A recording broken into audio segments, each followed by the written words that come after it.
Hey, Magic fans, welcome back. This is your captain speaking here on Capnclydes MTG.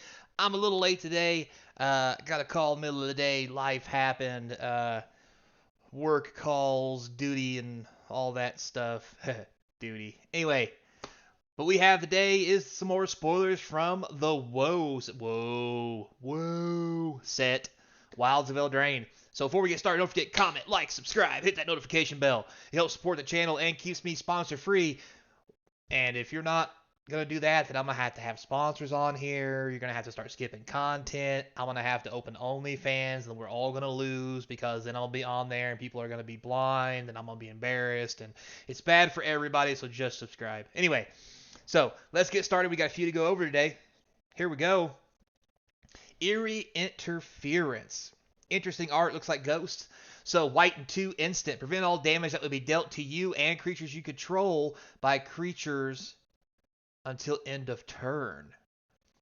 So prevent all damage to be dealt to you, a fog, and creatures you control, but it doesn't say your creatures don't deal damage. So this can be a combat trick for you to double block, gang block, everything on one creature to make sure you kill that one nasty thing. Save your creatures and you don't take damage, so it doesn't matter how you block to worry about taking damage. But also, same goes if you swing and let's say they flash in some guys or they block unexpectedly, you don't like it. Well, you can prevent their damage from killing your guys while your guys will still kill theirs. If they can kill theirs. I like this as a good uncommon. I think we're going to see a lot of it in Limited and probably Commander. I don't see how this doesn't get Commander play. It looks really sweet. Commander in the back, sound off. All right, moving on. Next we have the Armory Mice.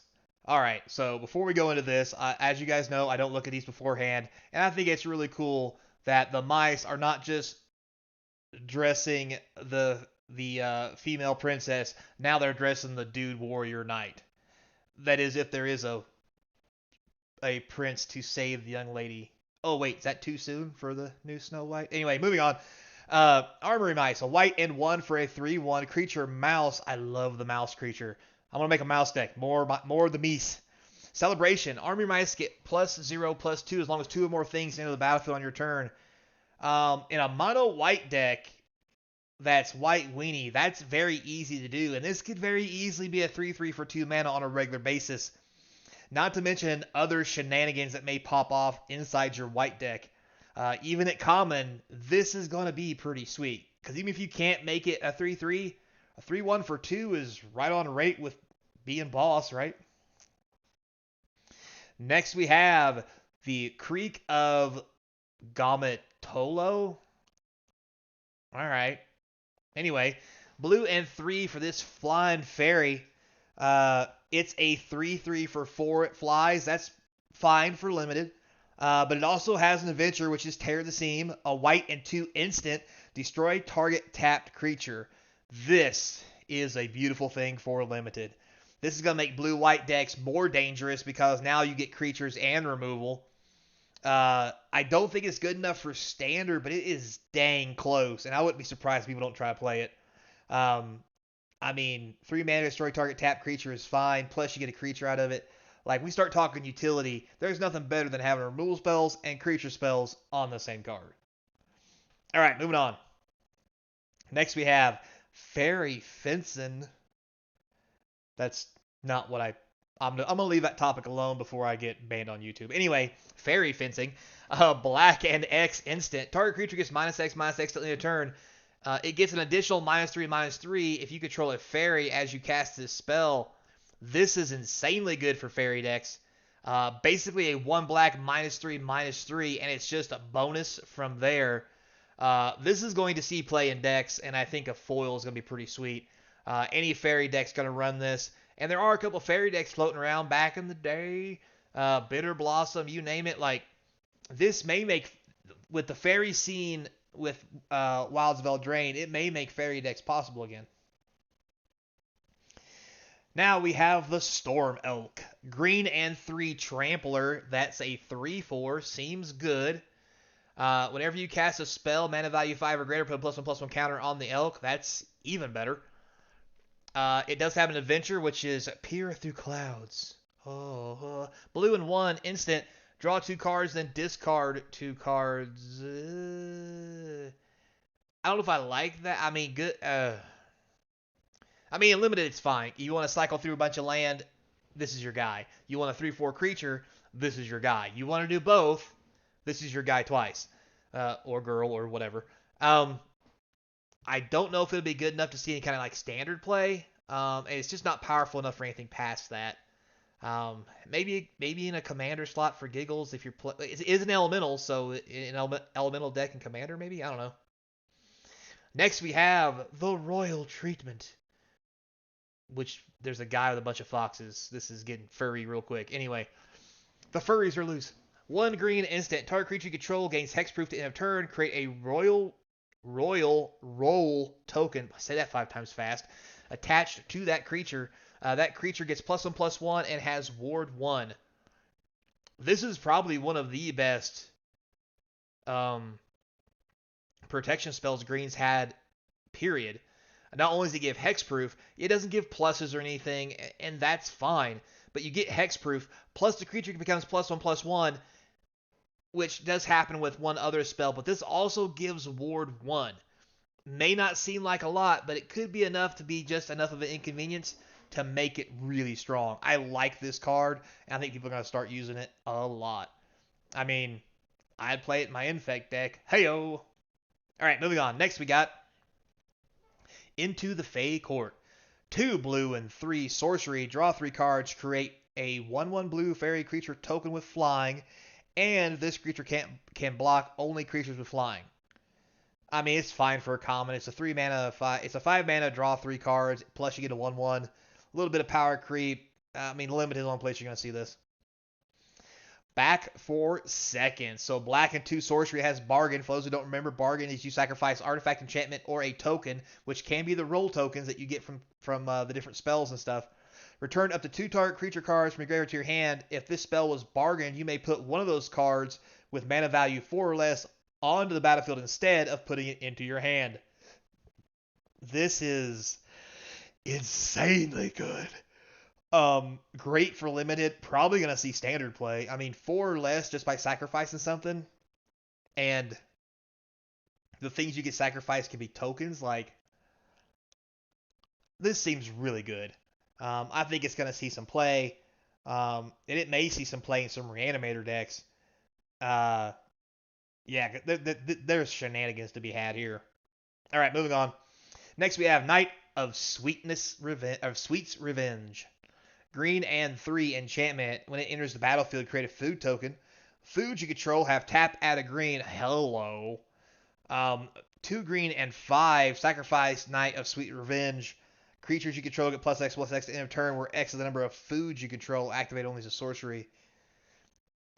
This seems really good for limited and probably commander.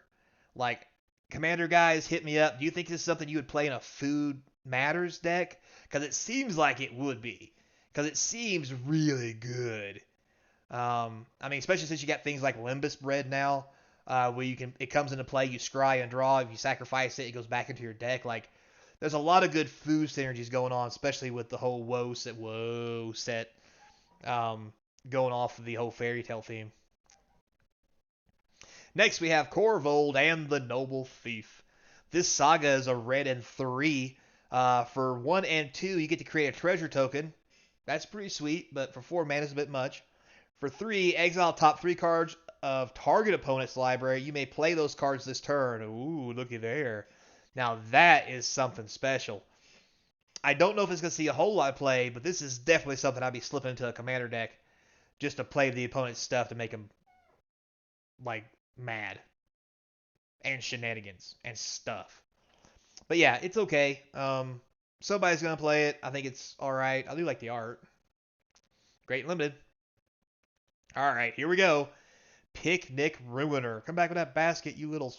Anyway, red and 1 for this 2/2. Whenever he attacks while you control a creature with power 4 or greater, the Ruiner gains double strike at the end of turn. That's actually kind of relevant and kind of cool. The sorcery adventure part is a green and 3 sorcery. Distribute 3 +1/+1 counters among any target number of creatures you control. You get a couple of these, like, This 2/2, if you put it on the battlefield first, then becomes a 5/5 from the second one of these. Um, and if this, it says if you control a creature power 4 or greater, not another. So if he is 4 or greater, he just gets double strike from himself. This seems really powerful and could have something to do in standard, honestly. And in limited, watch out. This thing's going to be a house. Next, we have Two-Headed Hunter. It's a giant. We got it. It's a giant. Anyway, red and 4 for this 5/4 with Manache or Menace. Um, that's fine. Let's see what we got for an adventure, though. For the adventure, you got a red and 1. Target creature gains double strike until end of turn. That's kind of relevant. Probably won't see a whole lot of play outside of limited, but this could be a good limited card. Not gonna lie. It's combat trick plus a 5/4. Next we have.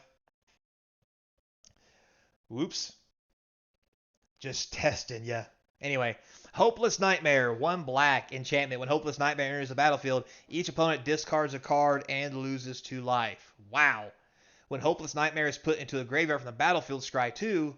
For a black and 2, you can sacrifice it. So, this is an amazing common. 1 black, opponent has to discard, and they lose 2 life. Like, this has some play.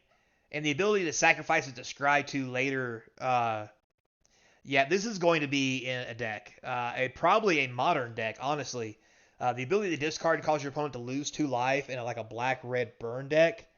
We've seen black-red burn come around before from Bump in the Night and stuff like that. This will help fuel that. I want you to keep your eye on this. This is going to be a good card. Man, this is going to be good. Probably going to see a lot of standard play. I mean, I'd play 4 of these things.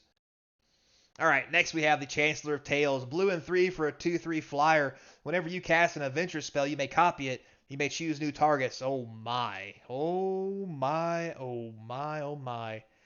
So if you thought Edgewall Innkeeper was just annoying, this is going to be absurd. So yeah, imagine playing the giant and shoot something for 2 and then copy it, or search a land up and then copy it, or anything else you've got and copy it. This is going to see a lot of play in Commander probably. I mean, it's going to fit right into the fairy tale deck. There's going to be an adventure, quote unquote, fairy tale deck with this adventure creatures. I can't wait to see it. It's probably going to be busted, and if it's not, it's at least going to be fun to play. I mean, come on. Next, we have Brave the Wilds, 1 green sorcery with bargain. If a spell was bargain, target land you control becomes a 3/3 elemental creature with haste, still a land, and search your library for a basic land card, reveal it, put it to your hand. So, okay, if you got something to sacrifice, you can make a 3/3 creature and get a land, or just get a land. 1 green fetch basic land is already good enough for me. You had me at that. Now you've also got get a 3/3 on one of your lands if you want. I'm definitely playing. This is mana fixing at its finest for green. Holy cow. Look out, limited. This card's going to be first pick draft. Um, yeah, this may see standard and other format play for all the stuff it's doing. This is crazy good. All right, next we have Cut In. Mind if I cut in? Red and 3 sorcery. It deals 4 damage to target creature. Create a young hero role token attached to up to 1 target creature you control. The enchanted creature has, when this creature attacks, if its toughness is 3 or less, put a +1/+1 counter on it. I don't know if it's good enough for standard. It's amazing for limited. Might be a commander thing. Probably not. It's probably better stuff, but this is a pretty cool card. I'm not going to lie. And if you're doing a fairy tale kind of deck with adventures and maybe hero role token stuff, this is definitely a thing. I like this card. I like this mechanic. It's good stuff. Discerning Financer. A white and 2 for this 2. At the beginning of your upkeep, if an opponent controls more lands than you, create a treasure token. Wow. White and 2. Choose another player. That player gains control of target treasure you control. You draw a card. This screams Commander. Yeah, this is going to be a great card in Commander. This is going to be a $5 to $10 foil, if not more. If you're playing Commander and you're playing white, you should be playing this. yeah, I don't know what to say other than how good this card is. Like, this is like land tax on crack, um, with options. Like, I just don't know what to say. This is so good. I don't know how to describe it. So, Agatha's Champion, a green and 4 for this 4/4, has Bargain and Trample. When it enters the battlefield, if you bargain, it fights up to one target creature you don't control. That's pretty sweet. A 5 mana 4/4 Trampler is already good. If you want to use a bargain, you can, which is removal for green on a creature. Also sweet. Look out, limited. Here it comes. But that's by far as it's going. And now, for this episode of You Got Some Nerve, we look at the enchantment sheet on what they're reprinting to see how many times they can squeeze stuff in here from Commander Masters just to make us angry. So the first card we got is Forced Fruition. 2 blue and 4 enchantment. Whenever an opponent casts a spell, that player draws 7 cards. What the hell? So this definitely hasn't been reprinted in a while, and there's probably a good reason for it. Um, but yeah, so no nerve here, but that's definitely a thing. That's a thing. All right, moving on. Next we got Impact Tremors. Red and 1. Whenever a creature enters the battlefield under your control, Impact Tremors deal 1 damage to each opponent. Sweet uncommon. I like the art. Again, wasn't in Commander Masters, to the best of my knowledge. So I like that. That's good. We're down with that. Nice reprint. Maybe they've already showed us all the best reprints from the enchantment sheet, so that we can get angry to begin with, and as the spoilers move on, we can calm down, I guess you could say. So, with that said, guys, that's all the leaks for today. Thanks a lot for watching. I do appreciate it. Check me out over on Twitch. You want to help support the channel? Links in the description to Patreon. But more than that, instead of just giving me free money, heck, hit up eBay, my TCG store. Buy a card once or twice a month. It helps support the channel. I do appreciate it. Get it to you as fast as I can. But hey, what can I say? The United States Post Office mail sucks. Anyway, until next time, be kind. Hope to see you across from the game table.